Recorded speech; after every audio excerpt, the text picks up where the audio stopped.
Bonjour tout le monde, merci beaucoup d'être à l'écoute de l'émission Simplement Charlie. Mon nom est Charlie Rousseau. Très heureuse de vous retrouver aujourd'hui avec mon invitée cette semaine, Charlène Blanchette. Bonjour. Allô. Bienvenue sur le plateau. Merci.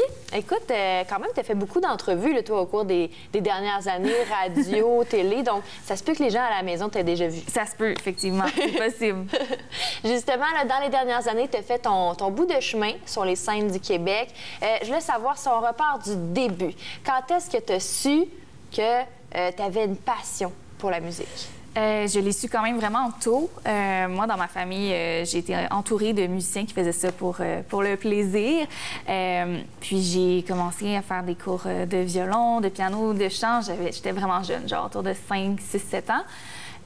Puis la passion de l'écriture m'est venue quand j'étais en 6e année. J'avais un petit band de garage, puis je composais des chansons. Puis là, la passion de l'écriture est restée. Par la suite, il y a eu secondaire en spectacle qui m'a vraiment comme confirmé que je voulais faire ça dans la vie. Fait que c'est un peu mon parcours. Puis ensuite, j'ai continué dans cette voie-là.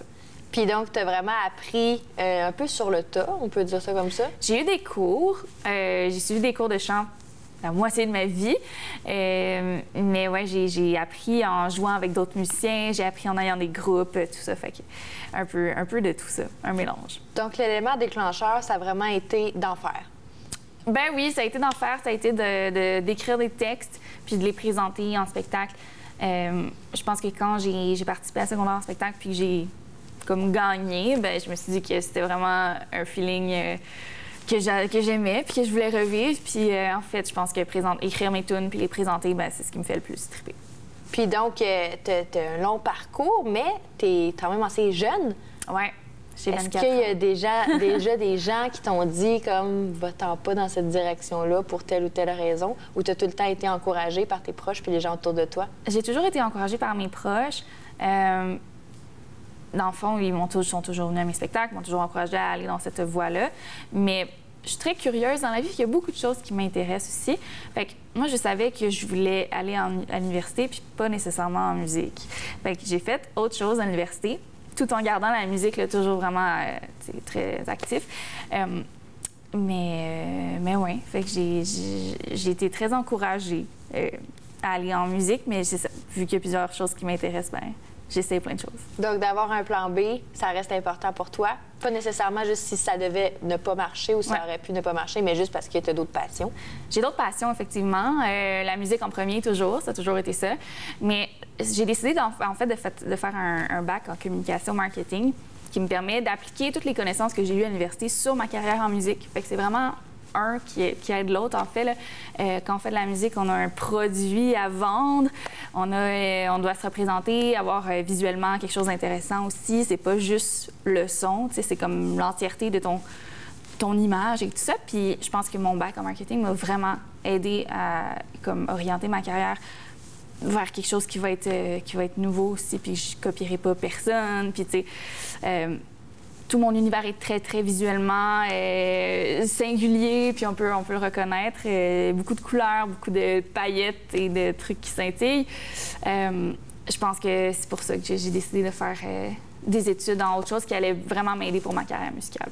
Justement, quand on s'attarde à ton univers musical, surtout à l'esthétique, là, pour commencer, bien, on pourrait penser qu'il y a comme une grosse boîte ou plein de monde, une grosse équipe derrière toi, mais ça vient tout de toi, le rose, les paillettes, l'abstrait.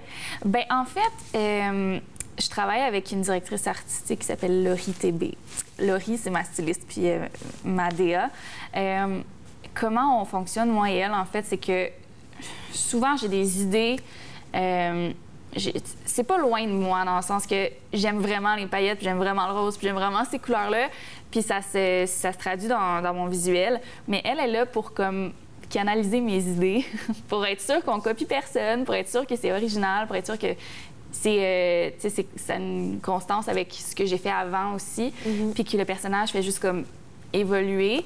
Fait que Laurie est très précieuse pour moi parce qu'elle m'aide à vraiment placer ces idées-là, mais c'est pas, tu sais, ça s'invente pas non plus. On peut pas inventer complètement quelque chose qui est loin de soi parce que c'est trop d'efforts, là, maintenir un personnage qui est pas toi, tu sais, je pense. En tout cas, pour moi. Fait que tout ce qui est visuellement lié à ma musique, ça part de moi, puis là, c'est comme exagéré, placé, un peu calculé avec l'aide de Laurie. Mais c'est très important pour moi qu'on me reconnaisse, si c'est pas avec ma musique, avec mon visuel, qu'on puisse comme faire une association. Mais c'est ça, merci de me dire que ça a l'air vraiment pro, je suis contente. Mais en fait, je pense que je travaille avec une super belle équipe, là. Je choisis mes gens, j'ai pas de maison de disques, mais je choisis les personnes avec qui je décide de travailler. Puis ça, c'est vraiment un avantage aussi d'être indépendante, je pense. Exact. Ouais. Parce que même ton style musical, tu le dis souvent en entrevue, tu le décris comme étant à paillettes. Mais tu as vraiment une expression. Oui, pop à paillettes. Donc, pop à paillettes, ça, tu l'as un peu inventé. Oui, je l'ai inventé. Je l'ai inventé. Mais c'est que ma musique est quand même très lumineuse, un peu dansante, un peu... c'est quand même joyeux, là. C'est pas des ballades tristes du tout. Avec des touches d'électro, tu sais, c'est ça. Fait que c'est quand même jeune et c'est ça. Moderne. Fait que pop à paillettes, je trouve que ça me représente bien. Mais est-ce que tu as peur, des fois, de... Tu sais, t'es dans le rose beaucoup, dans le bonbon, girly, girl power aussi. Mais est-ce que des fois, tu aurais peur qu'on te prenne moins au sérieux parce que, justement, ça fait très rose bonbon? Oui. Bien, en fait, c'est très rose bonbon, effectivement. Sauf que mes textes, c'est jamais... des textes où, mettons, la femme est une victime ou... C'est quand même girl power aussi, mais quand même féministe, où les filles, c'est des personnages forts dans mes histoires, puis c'est jamais... C'est ça, c'est pas des chansons... disons, si on écoute les paroles, c'est pas... Il y a un sujet, là. Il y a une histoire qui se passe. Je raconte souvent les histoires, en fait. Fait que je pense pas que c'est nécessairement... vide, là, ou rose bonbon vide, tout ça, mais c'est sûr que je suis sur la limite, puis je m'amuse avec ça, je pense. Ma musique plus joyeuse me permet de parler de sujets un petit peu plus tristes aussi, je pense, dans une façon un peu comme Stromae fait, mettons, où il y a des sujets vraiment... Bon, je dis pas que j'écris comme Stromae, je dirais pas ça, là, mais il y a des sujets vraiment plus profonds, mais c'est quand même de la musique dance, fait que je pense que le mélange des genres est vraiment possible. Puis non, ça me fait pas peur d'être...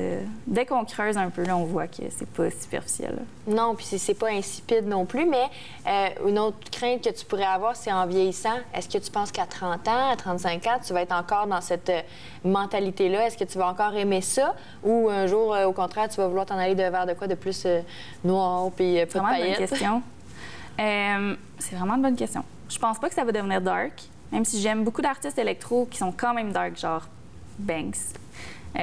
C'est super, super intense, là. Je pense... C'est sûr que je vais peut-être m'assagir, là, en vieillissant. Pour l'instant, tout ce qui est lumineux et ouais. Je pense que c'est une bonne question. Il faudrait que je réfléchisse à ça. Je sais pas si je vais encore porter des paillettes à 35 ans.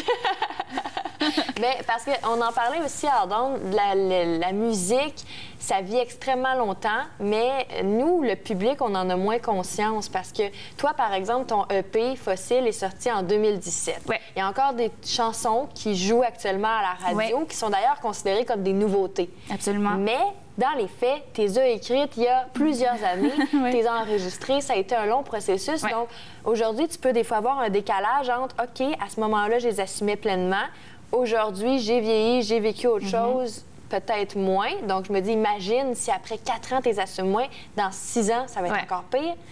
Bien, ça, tu pourras en parler à tout le monde. En fait, tout le monde qui sort des albums, c'est un peu ça. Tu sais, c'est des chansons... Quand tu sors l'album, ça fait 2 ans que les tunes sont écrites, 3 ans. Je dis pas que j'aime pas mes chansons, là. Je les aime, évidemment que je les aime, mais c'est sûr que là, je suis comme... J'ai envie de sortir autre chose, tu sais. J'ai envie d'écrire d'autres choses, puis c'est d'ailleurs ce que je fais en ce moment. Mais vite, c'est ça, c'est les artistes, là. On se tanne vite du matériel qu'on sort, je pense. Donc, puis est-ce que tu es aussi perfectionniste? Parce que là, à la longue, tu as tellement entendu ta pièce que tu peux tout te dire les erreurs. C'est sûr et certain, on les entend des millions de fois, puis on les réécoute quelques mois plus tard, puis ensuite on dit, bien, j'aurais changé ça, j'aurais pas fait ça de la même manière. Puis quand on fait un album, en fait, c'est un peu c'est jamais vraiment fini. C'est juste qu'on décide qu'on abandonne puis que ça va être ça, tu sais, parce qu'on pourrait travailler pendant des années, puis ça serait-tu vraiment meilleur? On sait pas. Ça serait adapté, mettons, si on l'adapterait tout le temps à notre personnalité du moment, mais à un moment donné, il faut comme sortir ça puis passer à autre chose, tu sais. Fait que c'est un peu ça. Parce que ton EP, comme je disais, est sorti en 2017. Ouais. Mais on invite les gens à aller l'écouter parce que certainement. c'est très bon, très girly. Fossile, Oui. là, on pense évidemment à des dinosaures. Puis c'est d'ailleurs ça qu'il y a sur la pochette C'est d'album. ça, ouais. Pourquoi les dinosaures? Les dinosaures, c'est... j'aime vraiment les dinosaures dans la vie, mais c'est un peu parti de mon enfance parce que mon père achetait beaucoup de livres scientifiques à moi puis ma sœur quand on était jeunes, puis on regardait des documentaires, puis tout ça. Puis les dinosaures, ça a toujours été fascinant pour moi, puis j'aurais voulu être paléontologue, je pense. Oui? Non, oui, mais non. Mais c'est ça, fait que ça me tentait de reproduire ça. C'est pour ça que l'album s'appelle Fossile.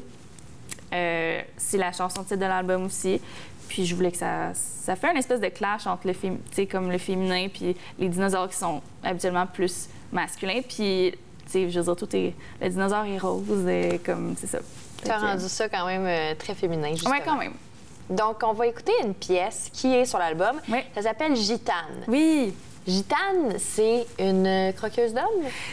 Ouais, c'est un peu ça. Quand j'écris des chansons, je m'inspire de choses que moi je vis ou que d'autres vivent. Puis souvent, je prends un petit élément puis on l'exagère, on l'amplifie pour que ça donne quelque chose d'intéressant comme chanson.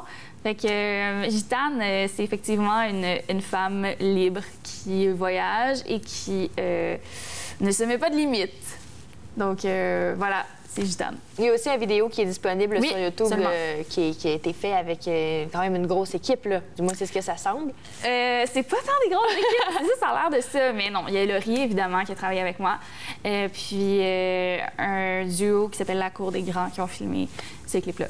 Donc, on se l'offre de la version acoustique. Dès maintenant, c'est Charlène Blanchette, la chanson Gitane.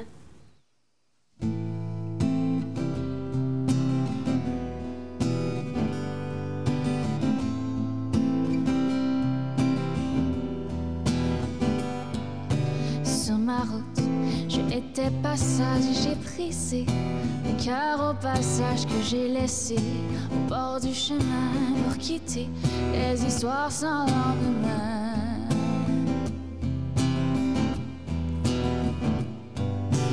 Moi, la gitane qui erre pour des cœurs en foulant des pierres quand j'avance en silence et je lance des regards en entrant dans les bars, mais je ne m'attache pas ni à des mains ni à des endroits. Mon cœur est volage et je change de bras comme des paysages, mais ils resteront dans ma mémoire. Tous les hommes à qui j'ai dit oui pour un soir, des villes en pays en océan. Peut-être pensait-il à moi de temps en temps, mais ils resteront dans ma mémoire. Tous les hommes à qui j'ai dit oui pour un soir, des villes en pays en océan. Je nourris mes souvenirs au gré du vent.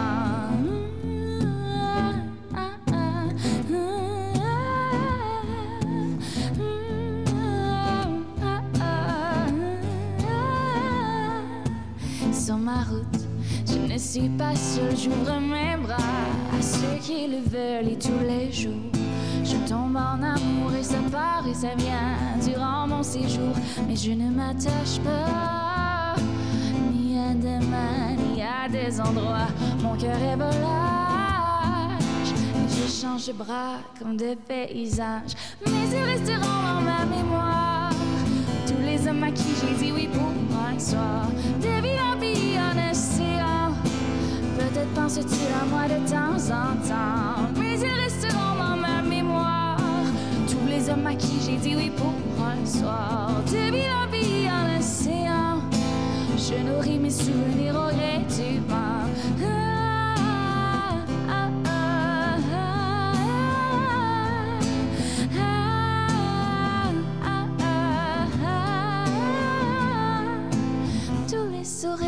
J'ai embrassé autant de visages jamais recroisés, et nos cœurs qui s'entremêlent un peu. Quand le train arrive, on se dit adieu.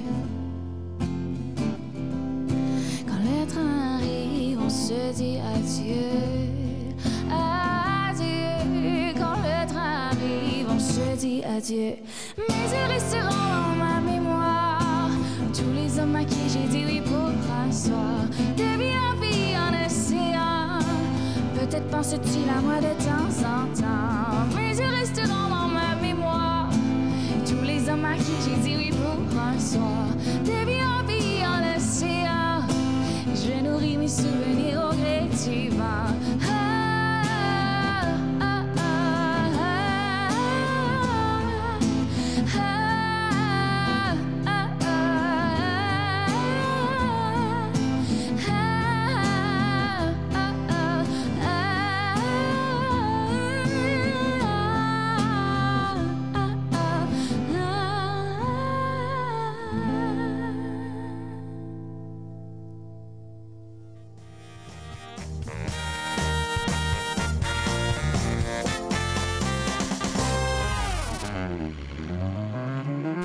Toujours à l'écoute de l'émission Simplement Charlie, on a entendu une performance acoustique, la pièce musicale Gitane de Charlotte Blanchette, toujours avec nous, avec moi. Oui. Merci d'être là. Tantôt, on a parlé dans la première partie de l'entrevue de ton côté très girly. Dans la vie, là, parce que des fois, des artistes, ils peuvent nous montrer quelque chose, mais dans la vie, ils ne le sont pas vraiment. Est-ce que tu es vraiment girly? Oui. Ouais? Oui. Oui, pour vrai, oui. J'aime tout ce qui est j'aime tout ce qui est maquillage, qui est comme vêtements. Je mets des running, là. J'ai pas de talons hauts, mais sinon c'est très proche de moi, effectivement.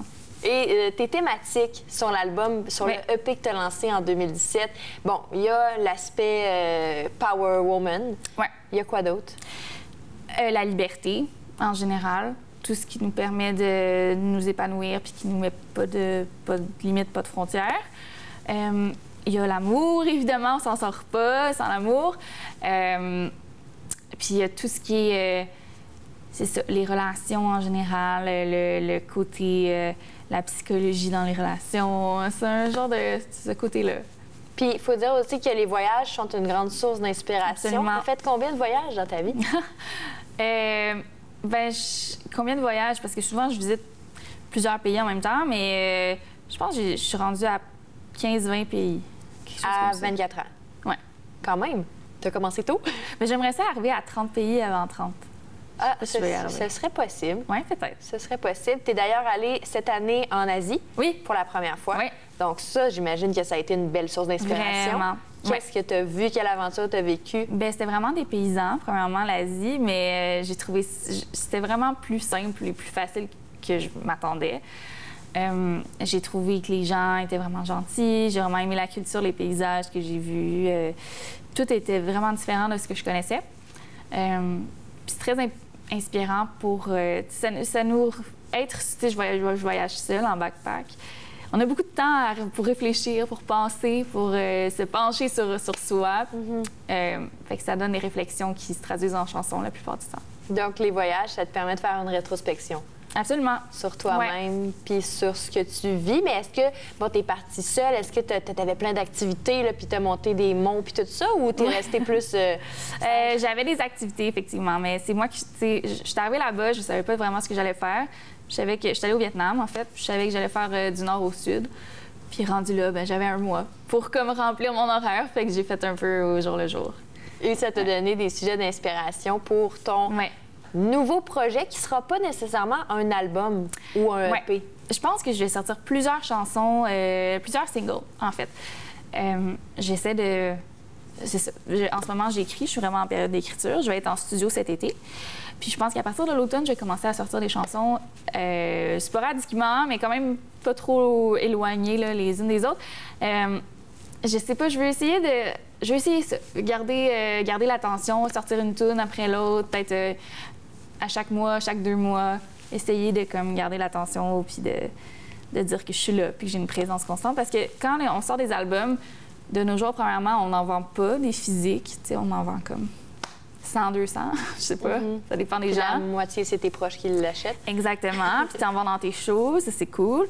Mais je vais me trouver autre chose à vendre dans mes shows, là. Ça me stresse pas. Puis tu sais, sur l'album, tu peux avoir comme, mettons, 4-5 hits. Mais le reste des tunes sont quand même là, mais il n'y a personne vraiment qui les a écoutées. C'est un peu dommage. Je ne veux pas gaspiller des chansons en sortant un album complet que le monde va écouter à moitié. Fait que si je sors des tunes puis qu'il y a comme un engouement à chaque chanson puis une espèce de marketing sur chaque tune, ben, on va essayer ça. Ce serait ma prochaine étape. Mais est-ce que c'est plus pour toi ou vraiment pour le public? Parce qu'une chanson a quand même une durée de vie. À un moment donné, on l'écoute, puis on se tanne, veut pas. C'est ça. Est-ce que c'est donc plus pour toi parce que tu veux pas être tanné ou pour ton public? C'est un peu les deux. OK. Je pense que je fais la musique pour moi d'abord, mais si personne l'écoute, ça me sert à rien d'en faire. Ah oui. C'est comme ça que je le vois. Vu de même, mais est-ce que tu as un message direct à passer à tes fans, à ton public, à travers ta musique? Ben, je pense que mon public, c'est surtout des femmes. Puis mon message sans être extra féministe, là, je veux dire oui, là, je le suis, mais je pense pas que c'est mon message principal. Il n'y a pas de politique dans mes chansons, vraiment.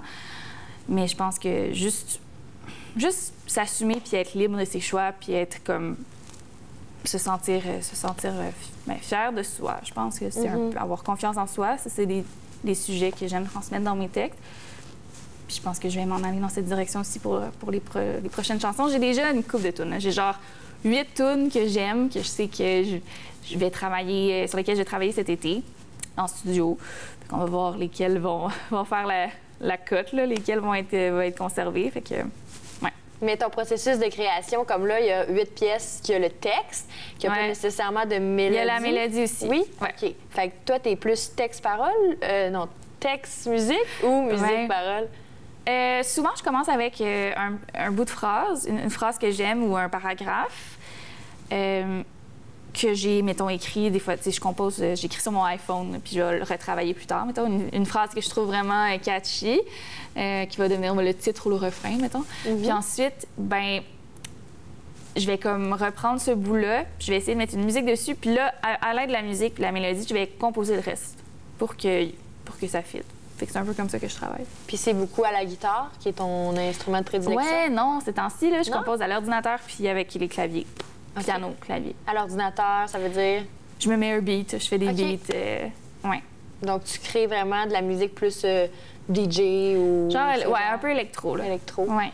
Et on t'a entendu dans le dernier projet de Voix de Noël, en fait, qui était un album de Noël, qui était pour la cause de la schizophrénie. Effectivement. Donc, explique-nous un peu ça a été quoi le processus pour toi? Oui, en fait, je travaille avec Mathieu Caron, qui est mon relationniste de presse puis mon tracker radio.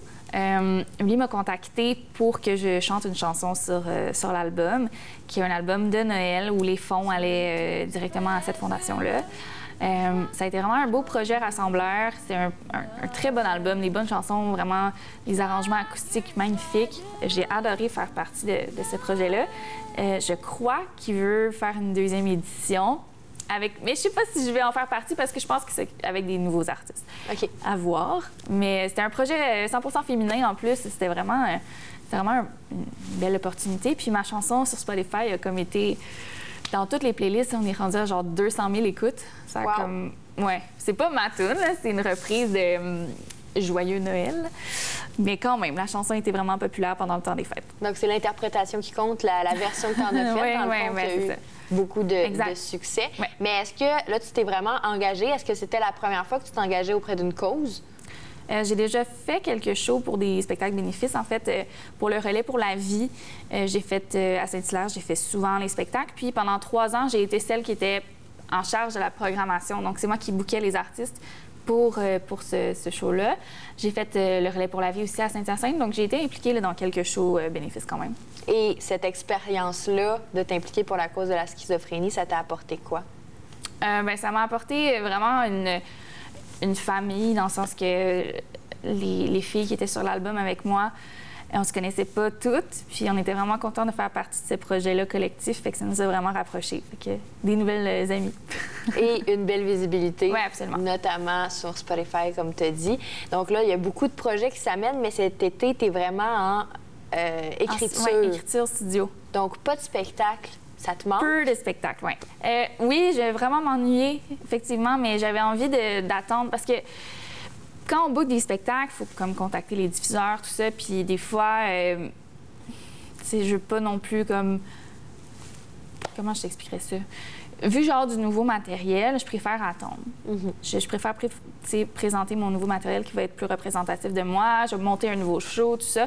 Ça me tentait pas de pousser pour un show que je sais qui va complètement changer dans quelques mois. Fait que je préférais attendre, puis me dire que j'allais être en studio cet été, puis que l'été prochain, je vais faire des shows. Puis, parlant de visibilité, au mois d'avril, tu as été la star iHeartRadio, Oui. donc à Rouge FM, qui est une station qui est diffusée de façon réseau, donc partout à travers le Québec. Ouais. Qu'est-ce que ça t'a fait d'être choisie? Bien, quand Mathieu m'a appelé pour me dire que j'avais été sélectionnée pour être la star iHeartRadio du mois d'avril, j'ai pleuré au téléphone. Parce que ça fait longtemps qu'on leur envoyait des chansons puis qu'on n'avait pas de retour, qu'ils nous disaient que c'était pas la bonne fois. Puis là, ça a été la bonne, puis vraiment, on est vraiment, vraiment contents. J'avais des gens qui m'écrivaient parce qu'ils jouaient ma chanson 2 fois par jour pendant tout le mois d'avril. Fait que des gens m'écrivaient, on a entendu ta toune, on te connaît pas, mais c'est super bon. Puis c'était vraiment cool. J'ai fait une petite entrevue aussi. Puis là, j'ai fait des... tu sais, là, quand tu parles, tu fais comme « Salut, c'est Charlène, vous écoutez ma chanson à genre 107 Trois-Rouges ». Ça, c'était cool. Fait que j'ai vraiment aimé ça. Puis je pense que le principal avantage aussi, c'est que là, des gens m'ont entendu dans ces grosses radios-là, puis que la prochaine fois que je vais sortir du matériel, bien, tu sais, je serai pas une des 10 000 qui leur envoient des tunes. Ils me connaissent déjà. Fait que ça, c'est vraiment le principal avantage, je pense. Donc, d'avoir cette visibilité-là. Mais tu l'as dit, veux pas, ça faisait longtemps que tu proposais des pièces. Ouais. On va pas se le cacher. Des fois, ton métier, c'est des déceptions. Comment t'es gères, toi? Oh mon Dieu! Ben c'est vraiment... Une carrière en musique, c'est tellement des montagnes russes d'émotions, là. C'est vraiment intense. Puis c'est des émotions, mais c'est ton ego aussi, là, parce que les musiciens, on est comme super proches de ce qu'on crée, puis c'est comme une partie de nous, tout ça. Fait que quand c'est comme rejeté ou moins bien pris, c'est vraiment difficile sur notre estime. Fait que c'est toujours comme « Ah, ça va vraiment bien », puis là « Ah, mon Dieu, ce que je fais, c'est vraiment pas bon, je devrais arrêter », puis là, ça recommence. Puis c'est ça notre vie, en général. Comment je le gère? Ben je me dis toujours que quand ça va moins bien, mais ça sera pas long, puis ça va remonter, là. C'est parce que d'habitude, c'est ça que ça fait.